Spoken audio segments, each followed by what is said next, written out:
শিশু মৃত্যুর আর্থিক অনুদানের টাকা তছরূপের অভিযোগ তুলে ইসলামপুর সাব ডিভিশনাল বিদ্যুৎ বিভাগে পরিবারকে সঙ্গে নিয়ে অবস্থান বিক্ষোভ বিজেপি নেতা গোলাম সারওয়ারের। বিদ্যুৎ দপ্তরের কর্মীকে ঘিরে বিক্ষোভ বিজেপি নেতা গোলাম সারওয়ারের। জানা গিয়েছে, গত 2 বছর আগে গোয়ালপুকুর থানার বেগরাগাছি এলাকায় রাস্তায় পড়ে থাকা বিদ্যুতের তারে বিদ্যুৎপৃষ্ট হয়ে মৃত্যু হয়েছিল 10 বছরের শিশুর। নিহত শিশুর নাম আনোয়ার আলম। সেই ঘটনায় বিদ্যুৎ দপ্তর ও এজেন্সির বিরুদ্ধে গাফিলতির অভিযোগ তুলে অভিযোগ করেছিলেন পরিবারের সদস্যরা। এরপর সেই ঘটনায় বিদ্যুৎ বিভাগের পক্ষ থেকে 5 লক্ষ টাকা আর্থিক অনুদান দেওয়ার ঘোষণা করা হয়। সেই ক্ষতিপূরণের টাকা পরিবারের সদস্যরা না পেয়ে অন্য ভুয়ো অ্যাকাউন্ট খুলে টাকা তুলে নেওয়ার অভিযোগ ওঠে বিদ্যুৎ দপ্তরের বিরুদ্ধে। এই ঘটনায় একাধিক দপ্তরের অভিযোগ জানিয়েও কোনো সুরাহা না মেলায় সোমবার ইসলামপুর সাব ডিভিশনাল বিদ্যুৎ দপ্তরের এসে বিক্ষোভ দেখাতে শুরু করে পরিবারের সদস্যদের পাশাপাশি বিজেপি নেতা গোলাম সারওয়ার। এই ঘটনায় বিদ্যুৎ দপ্তরের উত্তেজনা ছড়িয়ে পড়ে। খবর পেয়ে ঘটনাস্থলে পৌঁছায় ইসলামপুর থানার পুলিশ। এখনও অবস্থান বিক্ষোভ চলছে। একটা এজেন্সি, তারের এজেন্সি, তার দোষ। উনি এজেন্সিতে তার যেটা লাগায় ওটাতে পুল্লি লাগায়নি। পুল্লি লাগালে 5 ফুট উপরে তারটা থাকবে, সেটা ভুল এজেন্সির। তারপরে এটা মানে নিচ্ছে কে, এসএসও মানছে এই ভুলটা। রেকর্ডিং আছে আমার কাছে রেকর্ডিং আছে এজেন্সির আর ওই এসএস এর। তারপরে ডিভিশন ম্যানেজার বললো আমাকে পাঞ্চিপাড়াতে কে এজেন্সিকে আমরা টার্মিনেট করে দেবো। টার্মিনেটও করেনি। এজেন্সির টাকা খায় এই ডিএম, ডিভিশন ম্যানেজার, এখানে সব দুর্নীতি করছে, এজেন্সিকে বাঁচাচ্ছে। এই যে মানে এই যে টাকাটা আপনি যে বলছেন ক্ষতিপূরণের টাকাটা কি এজেন্সি পেড করেছিল না আপনার বিদ্যুৎ দপ্তর? না, বিদ্যুৎ দপ্তর ক্ষতিপূরণের টাকা দেবে খালিল ভাইকে, আর এজেন্সি একটা কম্পেনসেট করে একটা মুআবজা দেয় সেই পরিবারকে। দুজনে দিল না, দুজনেই দোষী আছে। তার জন্য বলছি যে ভুলটা কার। তারের ভিতরে পুল্লি লাগায়নি, সেটা এসএস এর প্রমাণ আছে আমার কাছে। পুল্লি লাগায়নি, তার জন্য তারটা নিচনে পড়ে গেল। পুল্লি লাগালে তারটা 5 ফুট উপরে টাঙে থাকে, সেটা দোষ কার? এজেন্সির। আর বিদ্যুৎ দপ্তরের সেই ভুলটার ভরপাই কে করবে? এজেন্সি আর ডিভিশন ম্যানেজার। আর ডিভিশন ম্যানেজার আমার কাছে ঈশ্বরের কসম খায় বলছিল যে এজেন্সিকে আমি টার্মিনেট করব, আর আমরা ওই খালিল ভাইকে একটু মুআবজা দিলাম, সেটাও করলো না। তার জন্য এখানে আছি, তার জন্য আজকে অবস্থা অবস্থা। আপনি ডিএম ডিভিশনাল ম্যানেজারের অফিসের সামনে আর কি বিদ্যুৎ দপ্তরের সেখানে বসে অবস্থান বিক্ষোভ দেখাচ্ছেন কেন? আমরা বিক্ষোভ জানাচ্ছি, একটা বেগরাগাছি গ্রাম আছে, তার বাবার নাম খালিল আর মার নাম শাহনাজ পারভিন। গোয়াগা 2 জিপি গ্রাম পঞ্চায়েত, ভিলেজের নাম বেগরাগাছি, গোয়ালপুকুর ব্লক 1 বিধানসভা 30। ওখানে একটা বিজলি বিভাগের দ্বারাই বিজলি বিভাগের দোষে ওখানে একটা এজেন্সির ভুল ভাল হয়ে গেছে। ওখানে তারের জয়েন্ট খুলে গেছে। ওখানে খালিল ভাইয়ের ছেলে, 10 বছরের ছেলেটা আনোয়ার মরা পড়লো ওখানে কারেন্টের পরে। তারপরে ওদের যেগুলো অভিযোগ ছিল, এখান থেকে ডিভিশন ম্যানেজার কি এজেন্সি ওদের বাড়ি যায়নি ওদের কাছে, কে 1 কিলো চাওয়াল দিয়ে যাচ্ছে, কি ওদেরকে বোঝা যাচ্ছে, কিছু করলো না। আমার কাছে ওরা অভিযোগ নিয়ে আসলো। আমি এসএস এর কাছে গেলাম পাঞ্চিপাড়া। এসএস এর কাছে যাওয়ার পরে ওখানে ডিভিশন ম্যানেজার ছিল। ওখানে আমরা ধরে ডিভিশন ম্যানেজার এসএস কে আমরা বললাম আমাদের কাজ করে। উনি বললো 10 দিনের পরে আমি সর্বদা কাজগুলো করে দেব। কিন্তু 10 দিনের জায়গায় 18-20 দিন হয়ে গেল। আমি ডিভিশন ম্যানেজার আর এসএস আমাকে কিছু বললো না। তার উত্তর নেওয়ার জন্য আমরা এখানে আসছি। আচ্ছা, আপনি একটা অভিযোগ করছেন যে এই যে ভুয়ো অ্যাকাউন্ট, মানে ভুয়ো অ্যাকাউন্টটা কি কারণে ভুয়ো অ্যাকাউন্ট কিসের জন্য তৈরি করা হয়েছে? ভুয়ো অ্যাকাউন্ট যে হচ্ছে, ডিভিশন ম্যানেজার আছে আমাদের খালিল ভাই, এখানে কাগজপত্র জমা করছিল, অরিজিনাল কাগজ, শাহনাজ পারভিন নামে অ্যাকাউন্টটা। সে অ্যাকাউন্টে ভুয়ো অ্যাকাউন্ট খোলে চকলিয়া ব্লকে কাঞ্চিতে বন্ধন ব্যাংকে খোলে 5 লাখ টাকা তুলে খাই গেছে। 5 লক্ষ টাকা? 5 লক্ষ টাকা।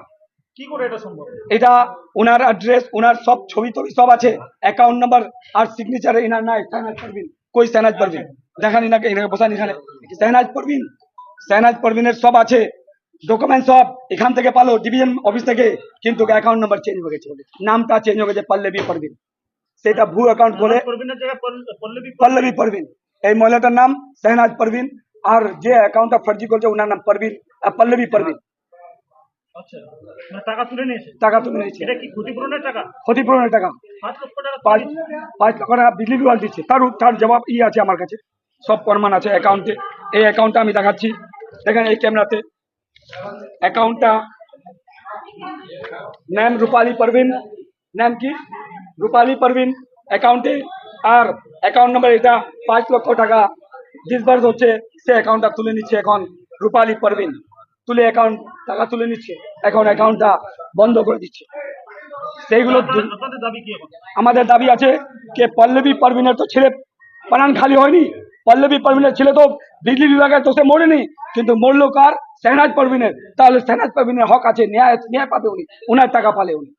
মানে ওনার ছবি টবি সব ডকুমেন্ট সবকিছু সবকিছু। নামটা আর অ্যাকাউন্ট নাম্বারটা পরিবর্তন করে টাকা তুলে নিয়েছে। টাকা তুলে গেছে, দেখেন ওরা বলছে টাকাটা আমি পাঠিয়ে দিচ্ছি, শেহনাজ পারভিনের অ্যাকাউন্টে আছে টাকা।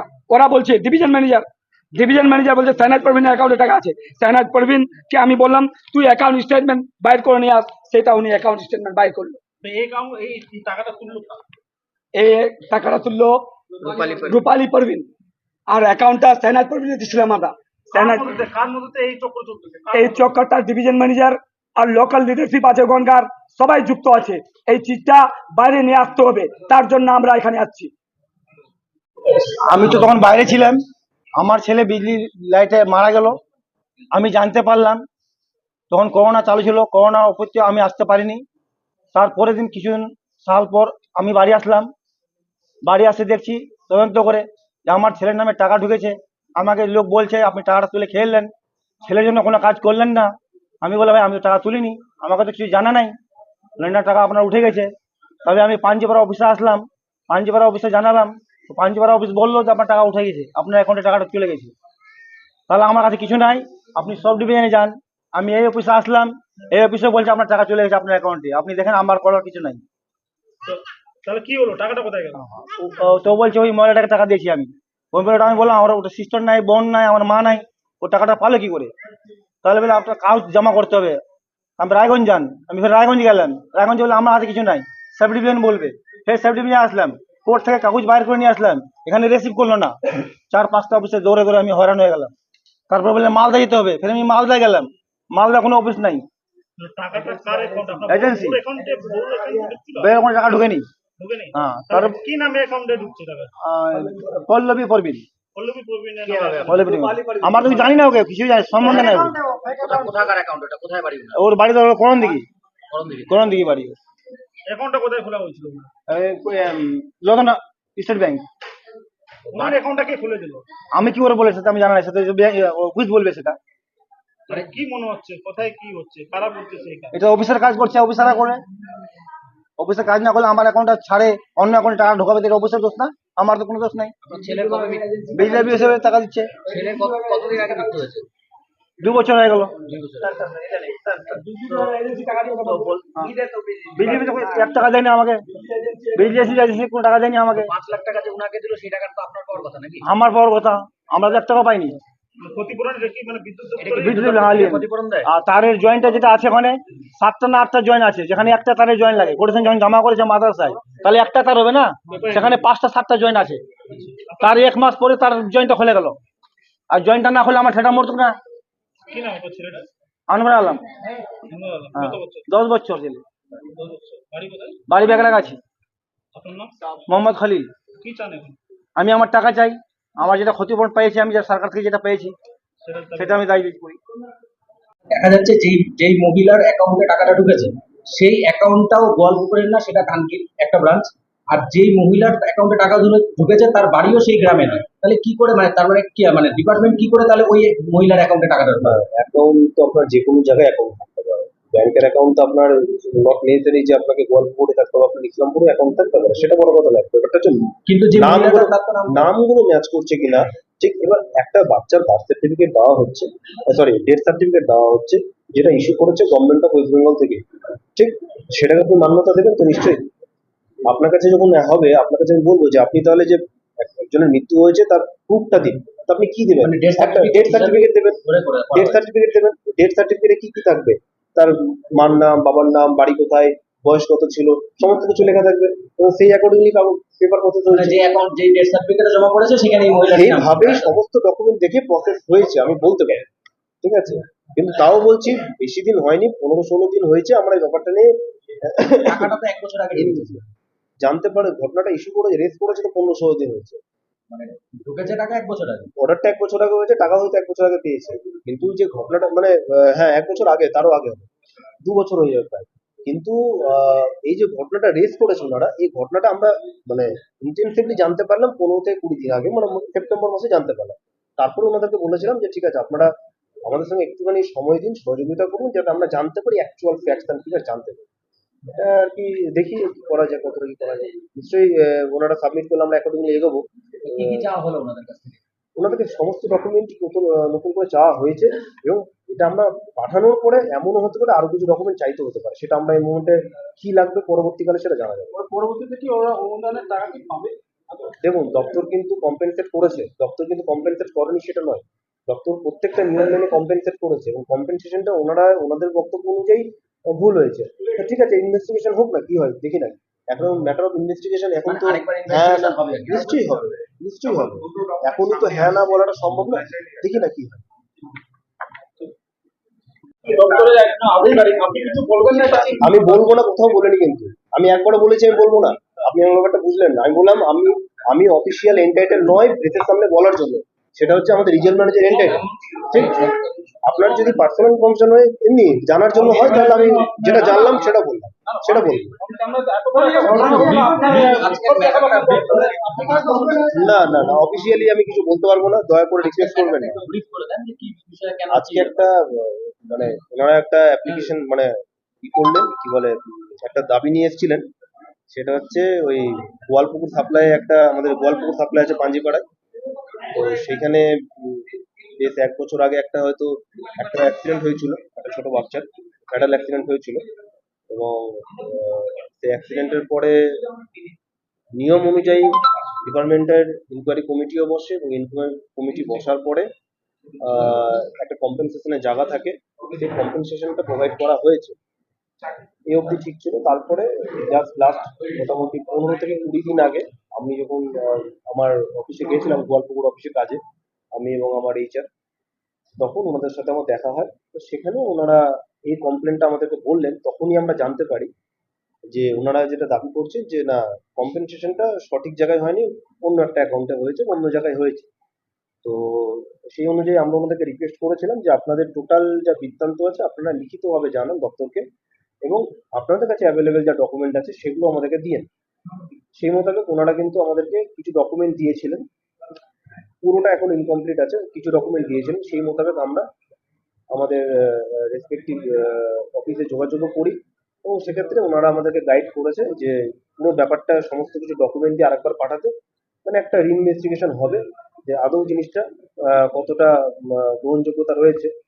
কিছু একটা রয়েছে হয়তো, ওনারা তো দাবিটা জানাচ্ছেন না, তো দুবার এইভাবে দাবি জানাবেন না। তো যখন দাবি জানিয়েছেন আমরা দেখছি, দেখছি বলতে আমাদের নির্দিষ্ট হায়ারার্কি আছে, হায়ারার্কি মেনটেন করে আমাদের করতে হবে। আমি আমার আরএম অফিস এবং জোনাল অফিসের ব্যাপারটা জানাবো, মানে জোনাল অফিসে জানিয়েছি, এবং এখন যে কাগজ পাঠাবো সে কাগজটা হয়তো নির্দিষ্ট হায়ারার্কি মেনটেন করে যাবে, এবং সেখান থেকে যা ইনভেস্টিগেশন হওয়ার করবে। এবং সেক্ষেত্রে আমাদের এখানকার যারা অফিসাররা আছেন এবং পাঞ্জিপাড়ার যারা অফিসার আছেন, আমরা চেষ্টা করব ওনাদের সাথে সম্পূর্ণভাবে সহযোগিতা করার। এবং ওনাদেরকে আমি বলেওছি যে জিনিসটার সম্বন্ধে যেমন যেমন আপডেট হবে আমরা ওনাদেরকে জানাবো। এমন ওনাদের একটা দাবি ছিল যে না, আমরা তো জানতে পারছি না যে ব্যাপারটা কি হলো, কতটাই গেল। তো ব্যাপারটা 15 থেকে 20 দিনই হয়েছে, তা আমি ওনাদেরকে বোঝালাম যে 15 থেকে 20 দিনই হয়েছে, বেশি দিন হয়নি। হাওয়েভার এরপরে যা যা হবে, কিছু যা হবে যতটা প্রোগ্রেস আমরা জানাবো। বলছে একজনের অ্যাকাউন্টের টাকা আরেকজনের মানে এটা ওনাদের দাবি। হ্যাঁ, কেন মানে ওনাদের যেটা অভিযোগ, এটা আপনারা জাল অ্যাকাউন্ট তৈরি করে টাকাটা তুলে নেওয়া হয়েছে, এটাই হচ্ছে। মানে আপনার কি ব্যাংক কর্তৃপক্ষের সঙ্গে কি আপনাদের কথা হয়েছে? না, এরকম না। অ্যাকচুয়ালি যেটা হয় সেটা হচ্ছে যে আমাদের যখন ইনভেস্টিগেশনটা হয়ে যায়, হয়ে যাওয়ার পর একটা অর্ডার বেরোয় যায়। অর্ডারে বলা থাকে যে কাকে পেমেন্ট করতে হবে, ব্যাংক অ্যাকাউন্ট নাম্বার, টোটালটা দেওয়া থাকে। তো ন্যাচারালি তারপর আমরা পেমেন্টটা করি, মানে টোটালটা ডিপেন্ড করা হচ্ছে ইনভেস্টিগেশনের ওপর। ঠিক আছে, এখন যেহেতু রিইনভেস্টিগেশনের পার্ট আছে, তো ইনভেস্টিগেশন ফার্দার না হলে এই ব্যাপারে আমার মনে হয় কিছু বলা ঠিক হবে না। ইনভেস্টিগেশন হয়েছিল তখন কি ভুল হয়েছে? না, ভুল খারাপ ঠিক, কিন্তু এখন বলার জায়গায় আমরা নেই। কিন্তু আমরা ইনভেস্টিগেশনটা করতে দিন, তারপরে বলতে পারবো যে কোথায় ভুল হয়েছে, কতটা ভুল হয়েছে। একদম প্রাইমারি স্টেজ আছে। তো এখন আমার মনে হয় এখন একটা কমেন্ট করা বিষয় উচিত যেটা হবে। শোনা গেল আর কি ওনাদের আলোচনার সময়, যে মানে ওই যে যে যার মৃত্যু হয়েছে যে বাচ্চাটি, সেই বাচ্চাটির দুটো ডেথ সার্টিফিকেট জমা পড়েছে। সেখানে এই যে যার অ্যাকাউন্টে টাকা ঢুকেছে তার মার জায়গায় তারও নাম আছে, এবং তার যে আসল মা তার নামেও একটা ডেথ সার্টিফিকেট জমা পড়েছে। এই বিষয়টা নিয়ে কি বলবেন? আমরা পরে পেয়েছি, মানে ওনারা জমা করেছেন, প্রথমে যেটা পেয়েছিলাম সেই মোতাবেকই কিন্তু প্রসেস হয়ে গেছে। বার্থ সার্টিফিকেট ডেথ সার্টিফিকেট যেভাবে দিয়েছে এবং আরো আদার্স ডকুমেন্ট যেভাবে দিয়েছে সেভাবে প্রসেস হয়েছে, সেভাবে কম্পেনসেট হয়েছে। মানে তাহলে কি যেই নাম্বার যে অ্যাকাউন্টে টাকাটা ঢুকেছিল তার নামই ছিল প্রথমবার ডেথ সার্টিফিকেট? হ্যাঁ, তার নামই ছিল, নাহলে তো অ্যাকাউন্ট নাম্বার ম্যাচ না করলে তো নাম ম্যাচ না করলে তো আপনাকে টাকা দেওয়া হবে না, তাই না? আপনার XYZ একটা নাম আছে, তার বার্থ সার্টিফিকেট ডেথ সার্টিফিকেট যাই হোক না কেন, তাহলে যার অ্যাকাউন্টে যে পেপারটা দেখে প্রসেস হয়েছে সেখানে নাম সব ম্যাচ করে পেমেন্ট হয়েছে, ঠিক? ঘটনা হলো এবার একটু বলি, সেই নাম দেখে ম্যাচ হয়েছে, তাহলে আমাদের কাছে যে সেট অফ ডকুমেন্ট আছে, মানে আমাদের কাছে যে সেট অফ ডকুমেন্ট আছে সেখানে কিন্তু দেখা যাচ্ছে যে না, প্রসেসটা ঠিক ছিল। এবার ওনারা যে প্রসেসে বলছে সেখানে দেখা যাচ্ছে ডকুমেন্টটাকে কিছুটা চ্যালেঞ্জ করা যায়, যে ডকুমেন্টগুলো সাবমিশন হয়েছে, ডকুমেন্টগুলো কে জমা করবে? ডকুমেন্টগুলো তো আমরা যার সাথে ঘটনাটা ঘটেছে তার বাড়ির লোকের থেকে আমরা চেয়ে নেবো, ঠিক না? তারাই আমাদের কাছে সাবমিট করবে। এখন ওই সময় কি হয়েছে এই মুহূর্তে বলাটা খুব সম্ভব হয়ে হচ্ছে না, কিন্তু আমরা চেয়ে নিব। আবার আমাদের কাছে বলেছি নতুন করে ডকুমেন্ট সাবমিট করে দিন আপনারা, মানে একটা সেট অফ ডকুমেন্ট আছে যার এগেনস্টে হয়েছে কাজটা, পেমেন্টটা হয়েছে, আর আপনারা চ্যালেঞ্জ করে যে ডকুমেন্টটা দিচ্ছেন সেই সেট অফ ডকুমেন্ট আমাকে দিন, আমরা দুটোকে আমরা ইনকোয়ারি। আপনি বলছেন